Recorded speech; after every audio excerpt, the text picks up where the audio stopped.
boxing ৰিঙত উজলিল বিশ্ব গ্লানিৰে ধাৰাসায়ী জীৱন যুদ্ধত বিশ্বই সোঁৱৰিছিল বক্সিং ৰিঙত জীৱন যুদ্ধত নিজৰ লগতেই ধাৰাসায়ী এতিয়া টেলিভিছনৰ এটা সাক্ষাৎকাৰী কাল হ'ল খেলুৱৈগৰাকীৰ জীৱন ধাৰাসাৰী কৰিলে নিজৰ লগতেই নিজৰে চাৰিটা সন্তান আৰু স্বামী অলিম্পিক বিজয়ী মেৰী কম অলিম্পিকত বক্সিঙত ভাৰতক বিশ্বৰ ভিতৰতে উজ্বলাই তেওঁ বক্সিং জগতত এক আলোড়নৰ সৃষ্টি কৰিছিল তেওঁক লৈ নিৰ্মাণ কৰা হৈছিল বলিউডৰ বোলছবি কোটি কোটি লোকৰ অন্তৰ জয় কৰিছিল মণিপুৰৰ এইগৰাকী মহিলা বক্সাৰ মেৰী কমে বহু অনুৰাগীয়ে মেৰী কমৰ জীৱন সংগ্ৰাম লৈ জীৱনৰ আদৰ্শ কিন্তু 2013 চনৰ কথা মেৰী কমৰ বৈবাহিক জীৱনত ফাট মেলিছিল 2017 চনত মেৰী কমৰ স্বামী কংৰু অনখেলাই দাবী কৰিছিল যে মেৰী কমৰ লগত বক্সিং একাডেমীৰ এজন ব্যক্তিৰ সম্পৰ্ক আছে ইয়াৰ পাছতেই দুইটা পৰিয়ালৰ মাজত সম্পৰ্ক ফাট পেলে আৰু 2023 চনত তেওঁলোকৰ বিবাহ বিচ্ছেদ হয় শেহতীয়াভাৱে আকৌ প্ৰাসংগিক হৈ পৰিছে মেৰী কম টেলিভিছনৰ এটা ৰাষ্ট্ৰীয় চেনেলৰ সাক্ষাৎকাৰত মেৰী কমে অভিযোগ কৰি কয় যে তেওঁ পূৰ্বৰ স্বামী পদূলিয়ে পদূলিয়ে ফুটবল খেলি ফুৰা এজন ব্যক্তি আৰু মেৰী কমৰ পৰা বহু টকা আত্মসাৎ কৰিছে নিৰ্বাচন খেলাৰ নামতো মেৰী কমৰ স্বামীয়ে বহু ধন অপব্যয় কৰিছে অৱশ্যে পূৰ্বৰ স্বামীয়ে এই অভিযোগ খণ্ডন কৰিছে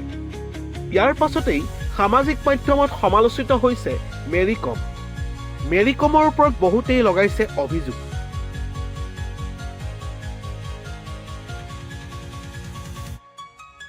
desk report DB news Guwahati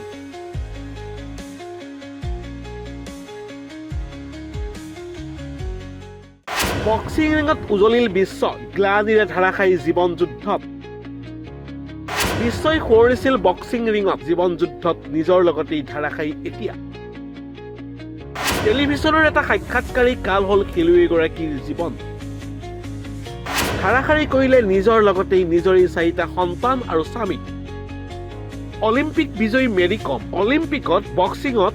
ভাৰতক বিশ্বৰ ভিতৰতে উজ্বলাই তেওঁ বক্সিং জগতত এক আলোড়নৰ সৃষ্টি কৰিছিল তেওঁক লৈ নিৰ্মাণ কৰা হৈছিল বলিউডৰ বোলছবি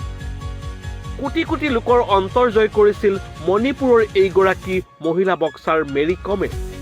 বহু অনুৰাগীয়ে মেৰী কমৰ জীৱন সংগ্ৰাম লৈ জীৱনৰ আদৰ্শ কিন্তু 2013 চনৰ কথা মেৰী কমৰ বৈবাহিক জীৱনত ফাট মেলিছিল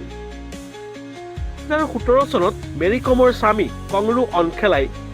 দাবী কৰিছিল যে মেৰী কমৰ লগত বক্সিং একাডেমীৰ এজন ব্যক্তিৰ সম্পৰ্ক আছে ইয়াৰ পাছতেই দুইটা পৰিয়ালৰ মাজত সম্পৰ্ক ফাট পেলে আৰু 2023 চনত তেওঁলোকৰ বিবাহ বিচ্ছেদ হয় শেহতীয়াভাৱে আকৌ প্ৰাসংগিক হৈ পৰিছে মেৰী কম টেলিভিছনৰ এটা ৰাষ্ট্ৰীয় চেনেলৰ সাক্ষাৎকাৰত মেৰী কমে অভিযোগ কৰি কয় যে তেওঁ পূৰ্বৰ স্বামী পদূলিয়ে পদূলিয়ে ফুটবল খেলি ফুৰা এজন ব্যক্তি আৰু মেৰী কমৰ পৰা বহু টকা আত্মসাৎ কৰিছে নিৰ্বাচন খেলাৰ নামতো মেৰী কমৰ স্বামীয়ে বহু ধন অপব্যয় কৰিছে অৱশ্যে পূৰ্বৰ স্বামীয়ে এই অভিযোগ খণ্ডন কৰিছে ইয়াৰ পাছতেই সামাজিক মাধ্যমত সমালোচিত হৈছে মেৰী কমৰ ওপৰত বহুতেই লগাইছে অভিযোগ